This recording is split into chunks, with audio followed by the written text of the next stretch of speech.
मामभिरक्षय रघुकुलनायक धृतवर्चाप रुचिरकर सायक। नमस्कार, सुप्रभात, जय हिंद। मैं प्रज्ञा और आप सभी का स्वागत है आपके अपने YouTube चैनल बी क्रिएटिव पे। सबसे पहले तो आज मकर संक्रांति का त्यौहार है, तो मैं आप सभी को मकर संक्रांति की हार्दिक शुभकामनाएं देती हूँ और आशा करती हूँ, बाबा भोलेनाथ से ये प्रार्थना करती हूँ कि आपका आगे आने वाला साल जो है सुखमय हो, अच्छा हो और आपको बहुत ढेर सारी सफलता प्रदान करे। मकर संक्रांति का त्यौहार, जैसा कि कहते हैं कि आज के दिन जो है सूर्य देवता दक्षिणायन से उत्तरायण की तरफ आते हैं और सभी देवी देवता जो है आज के दिन से जागृत अवस्था में आ जाते हैं, मतलब जग जाते हैं और सारे असुर सो जाते हैं।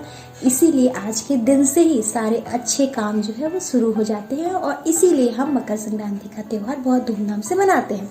और सारे जो अपने शुभ चीज़ें हैं, शादी ब्याह और भी चीज़ें जो हैं, या कोई अच्छा डिसीजन लेना हुआ, किसी चीज़ का उद्घाटन हुआ, कुछ करना हुआ, जो कि आज से शुरू होता है।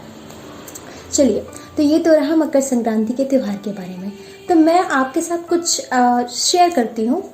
चूँकि ये साल का पहला त्यौहार है, तो सबसे पहले तो हमारे अंदर एक जोश, एक जुनून, एक जज्बा, किसी चीज़ को लेके आपको होना चाहिए कि हमें इस साल ये चीज़ अचीव करना है, इस चीज़ को पाना ही पाना है। और वो चीज़ तभी पॉसिबल है जब आपके अंदर किसी चीज़ को लेके जुनून होगा। कहने से क्योंकि कुछ नहीं होता है। और सबसे मैं आपको आज के दिन एक मंत्र बताती हूँ। मैं खुद, आप सभी जो है बहुत ज़्यादा जानकार हैं, मैं आपके आगे कुछ भी नहीं हूँ, फिर भी बस एक अपना एक्सपीरियंस, आप सब अपनी फैमिली है तो मैं आप सबके साथ शेयर करती हूँ। कहते हैं, ये मेरा मानना है कि दुनिया में मेहनत एक ऐसी चीज़ है जो कि अगर आपके अंदर करने की कैपेसिटी है और आप ये जज्बा रखते हैं कि कुछ भी, कोई कंडीशन हो, कुछ भी हो जाए, मेहनत मुझे करना ही करना है, मेहनत से मैं नहीं पीछे हटूंगा। क्योंकि हर चीज़ों का तो विकल्प है। आपके पास अचार नहीं है तो अचार की जगह आप सलाद से एक बार काम चला सकते हो, चटनी के से चला सकते हो, लेकिन मेहनत एक ऐसी चीज़ है जिसका कोई ऑप्शन नहीं है। और मेहनत, कहते हैं कि मेहनत जो होती है वो एक सीढ़ी की तरह है। और जो लोग किस्मत के भरोसे रहते हैं, कि किस्मत ऐसा है, किस्मत वैसा है, तो किस्मत जो होती है, मैं कई चीज़ें मेरी अपनी है, मैं जो कि आपके साथ शेयर करूँगी। जो किस्मत होती है वो एक लिफ्ट की तरह है जो कि कभी भी धोखा दे सकती है, लेकिन जो मेहनत होती है वो सीढ़ी की तरह होती है, जिस पे आपको चढ़ने में एफर्ट तो लगेगा, मेहनत लगेगी, लेकिन वो आपको आपके मंजिल तक ज़रूर ले जाएगी। और मैं भी अभी उसी मंजिल के तलाश में हूँ। जितना मुझसे हो सकता है बाबा से ये प्रार्थना करती हूँ कि हे ईश्वर, मुझे मेहनत करने की कैपेसिटी ज़रूर देना, ताकि मेरे सामने कोई चैलेंज आए तो मैं उसको एक्सेप्ट करूं और मैं उसको कर सकूं। बस तो इस नए साल के शुरुआत में मैं आपके साथ एक स्टोरी शेयर करती हूँ जो कि सच्ची है और अच्छी है, तो आप इसे सुनिए ज़रूर। एक बार की बात है, एक जंगल में भगवान श्री रामचंद्र जी अपने भाई लक्ष्मण जी के साथ जा रहे थे। और अपने प्रभु तो मर्यादा पुरुषोत्तम, क्या ही कहना उनका। दूर दूर से कोई प्राणी कष्ट में है, पीड़ा में है, वो उसको समझ लें। तो प्रभु लक्ष्मण जी के साथ जा रहे थे, तब तक उन्हें जोर की आवाज़ सुनाई दे रोने की, जैसे कोई करा रहा हो, कष्ट में हो और बहुत रो रहा था। भगवान जो है इधर देखते हैं, उधर देखते हैं, उन्हें कोई नहीं दिखता कि कहाँ से आवाज़ आ रही है। फिर थोड़ा दूर भगवान चलते हैं और आवाज़ फिर से आती है, जोर जोर की आवाज़ आती है रोने की। भगवान थोड़ा दूर चलते हैं, फिर देखते हैं इधर उधर, उन्हें कुछ दिखाई नहीं देता कि कोई तो है ही नहीं, रो कौन रहा है। फिर वो अपने बगल में लक्ष्मण जी रहते हैं, उनसे बोलते हैं कि लक्ष्मण, क्या तुम्हें भी वो ध्वनि सुनाई दे रही है जो मुझे सुनाई दे रही है? तो लक्ष्मण जी तुरंत बोलते हैं, हाँ प्रभु, किसी के रोने की आवाज़ सुनाई दे रही है, कोई कष्ट में है, कोई जीव, ऐसा प्रतीत हो रहा है, ऐसे कोई जीव कष्ट में है। दोनों भाई जो हैं देखते हैं कि एक्चुअली आवाज़ आ कहाँ से रही है। तब तक जो है नज़र पड़ती है लक्ष्मण जी की एक चींटी पे। उन्होंने बोला, प्रभु वो देखिए, वो आवाज़ वहाँ से आई। तो रामचंद्र जी और लक्ष्मण जी वहाँ जाते हैं तो देखते हैं कि एक चींटी जो है कष्ट में है और बहुत ज़ोर ज़ोर से रो रही है, जैसे उसको चोट लगी हो, कष्ट लगी हो, कोई किसी चीज़ की समस्या हो, कोई कष्ट हो। भगवान उसके पास जाते हैं और पूछते हैं प्रभु श्री राम कि भो जीव, हे जीव तुम्हें क्या कष्ट है, क्यों रो रही हो इतना। जैसे होता है ना, किसी छोटे बच्चे से अगर पूछो कि तुम्हें क्या प्रॉब्लम है, क्यों रो रहे हो, तो वो और तेज रोने लगता है। तो वैसे उस चीटी से जैसे वो पूछते हैं भगवान कि तुम्हें क्या समस्या है, हे जीव तुम्हें क्या प्रॉब्लम है, क्या समस्या है, बताओ मुझे। वो और तेज रोने लगती है। उससे फिर पूछते हैं प्रभु कि अरे बताओ भी क्या समस्या है तुम्हें। वो और तेज रोने लगती है। प्रभु शांत हो जाते हैं और लक्ष्मण की तरफ देखने लगते हैं। लक्ष्मण जी से बोलते हैं कि भाई अब तुम ही पूछ लो, हमने तो ये बताया है नहीं रही कि क्या समस्या है इसको। और लक्ष्मण जी की प्रवृत्ति से तो आप सभी वाकिफ हैं। उनकी दो भवें जहाँ चढ़ी, वो गुस्सा वाला चेहरा, उनके पूछने का उनका नॉर्मल टोन भी नॉर्मल नहीं रहता था। तो उनके पूछते ही, और ऐसा तो दुनिया का दस्तूर है, जो तिगड़ा है उसे सब सीधे रखते हैं। लक्ष्मण जी पूछते जैसे ही हैं उस चीटी से कि तुम्हें क्या कष्ट है, वो एक बार में अपनी प्रॉब्लम बता देती है कि क्यों मैं रो रही हूँ। लक्ष्मण जी उससे पूछते हैं कि हे जीव तुम क्यों रो रही हो, बताओ। तुरंत वो बोलती है, और वो क्या बोलती है, वो कहती है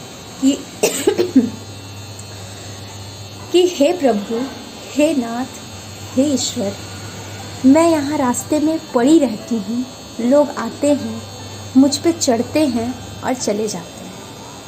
मैं यहाँ रास्ते में पड़ी रहती हूँ, लोग आते हैं, मुझ पे उनका पैर पड़ जाता है, वो चढ़ते हैं और चले जाते हैं, और मैं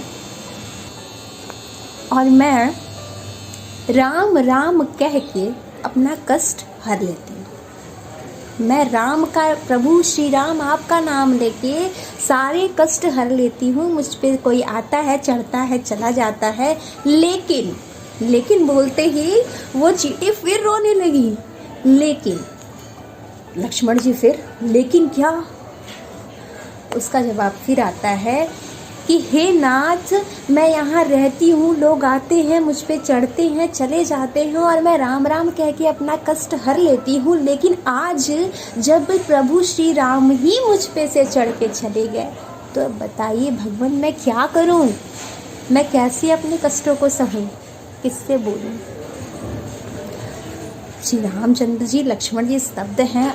अब उनको समझ में आता है, तो वो तो मर्यादा पुरुषोत्तम अपने प्रभु दयालु, उसने उस चीटी की सारी समस्या, सारे कष्ट जो है वो सही कर दिया। उनके छूने मात्र से ही चीटी सही हो गई। लेकिन जो मैंने ये बताया, इसके पीछे क्या, ये मैंने क्यों, इसका कंक्लूजन क्या।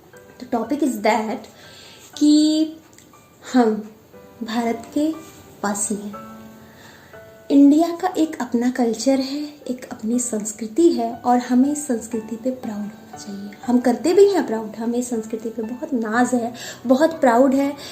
बी वेस्टर्न, आप वेस्टर्न बनिए, वेस्टर्न सभ्यता को अपनाइए। मैं तो ये कहती हूँ कि दुनिया इतनी फास्ट है, अगर आप उसके साथ कदम से कदम मिला के नहीं चलेंगे तो बहुत पीछे रह जाएंगे। आप एडवांस बनिए, अच्छे कपड़े पहनिए, घूमिए फिरिए, रेस्टोरेंट जाइए, whatever you want to do आप करिए, लेकिन अपनी संस्कृति, अपनी सभ्यता का त्याग करके नहीं, जड़ों से अपने जुड़ के। क्योंकि एक वो कहते हैं ना कि बाज या कोई पक्षी कितनी भी ऊंचाई पे उड़ ले, उसे रहने के लिए उसको जो है अपना एक घर ठिकाने के लिए उसको ज़मीन पे ही आना होता है।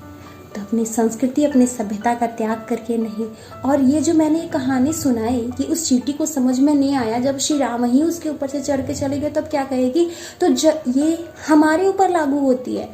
जब हम भारतवासी, वी आर द इंडियन, हम भारत के जो लोग हैं, जब हम ही अपनी संस्कृति को जो है वो वैल्यू नहीं करेंगे, नहीं उसको वैल्यू करेंगे, नहीं उसकी इज्जत करेंगे, या अपनी संस्कृति को प्राउड नहीं करेंगे, उसको अडॉप्ट नहीं करेंगे, उसे आगे नहीं बढ़ाएंगे देश विदेश, तो हम बाकी और किसी से क्या एक्सपेक्ट करेंगे कि जो है कि हमारा वो कंट्री जो है हमारी सभ्यता को, हम तो उनकी सभ्यता को अडॉप्ट कर ले रहे हैं, और वो खराब भी नहीं है। जो चीज़ें अच्छी, कोई भी चीज़ हो, ऐसा कहा जाता है कि वसुधैव कुटुंबकम, ये पूरी धरती हमारा घर है, तो अच्छी चीज़ें आपको जहाँ से मिले आप अडॉप्ट करिए, लेकिन जो हमारी संस्कृति है उसको त्याग करके नहीं, आप अपनी भी तो फैलाइए कि आपको आपने साड़ी पहना है तो उसमें आप when you are wearing western dress, आप जब ऐसी ड्रेस पहने तो यू आर कंफर्टेबल। साड़ी में आपको बहुत पुराना गवार गांव वाली फीलिंग आ रही है तो ऐसा नहीं है, वो भी अच्छा है। आप प्राउड से कहिए कि मैं इंडियन हूँ और ये मेरा गेटअप है। हाँ, आपको जहाँ कंफर्टेबल जो ना, जहाँ जैसा देश वैसा भेष, आप उसके अकॉर्डिंग अपना गेटअप रखिए। सब कुछ ये गेटअप की बात नहीं है, this is only the example. मेरे कहने का ये मतलब है कि हमें अपनी संस्कृति की वैल्यू खुद देनी चाहिए, खुद करनी चाहिए, और अगर हम करेंगे तो ही हम दूसरे को कह सकते हैं कि और जैसे नहीं कहते कि अगर हम किसी एक टॉपिक के बारे में, अगर हम मान लीजिए 4 लोग के ग्रुप में बैठे हुए हैं, हम किसी एक टॉपिक को पकड़े और किसी का एक मान लो पकड़ लिए कि वेदर मिस्टर जो भी कोई है उसके बारे में कोई एक अगर बुराई करना शुरू कर देता है तो जो बाकी के 4 है ना, वो भी हाँ यार ये तो ऐसा था, इसके अंदर ये भी थी, तो वो अरे यही था, मैंने तो ये भी इसके अंदर ये भी प्रॉब्लम देखी थी, तो बाकी लोग भी उसमें कमियां निकालना शुरू कर देते हैं। लेकिन अगर कोई एक तारीफ करना शुरू कर देता है कि देखो यार वो अपने घर को संभालते हुए कैसे काम कर रही है, तो दूसरा भी उसकी तारीफ ही करता है। वो एक बार उसकी शिकायत करने में, उसके अंदर उसकी खराब चीज़ें बोलने में एक बार हिचकिचाता है। तो ऐसे ही spread love, spread good vibes. और या आने वाला साल में बस इतना ही अभी कहना चाहूँगी कि अच्छी चीज़ें अडॉप्ट करिए, आपके पास जो चीज़ें हैं उसका प्राउड करिए, आप मेंटली रूप से बहुत रिलैक्स रहेंगे। जो नहीं है उसके बारे में सोचना आपको तकलीफ ही देगा, जो है उसको प्राउड करिए, अपनी संस्कृति अपनी सभ्यता से जुड़े रहिए। धन्यवाद। आपको अगर मेरा ये वीडियो, मेरी बातें अच्छी लगी हूँ तो प्लीज़ प्लीज़ प्लीज़ मेरे वीडियो को लाइक करिएगा, शेयर करिएगा और चैनल को सब्सक्राइब करिएगा। धन्यवाद। मिलते हैं नेक्स्ट वीडियो में।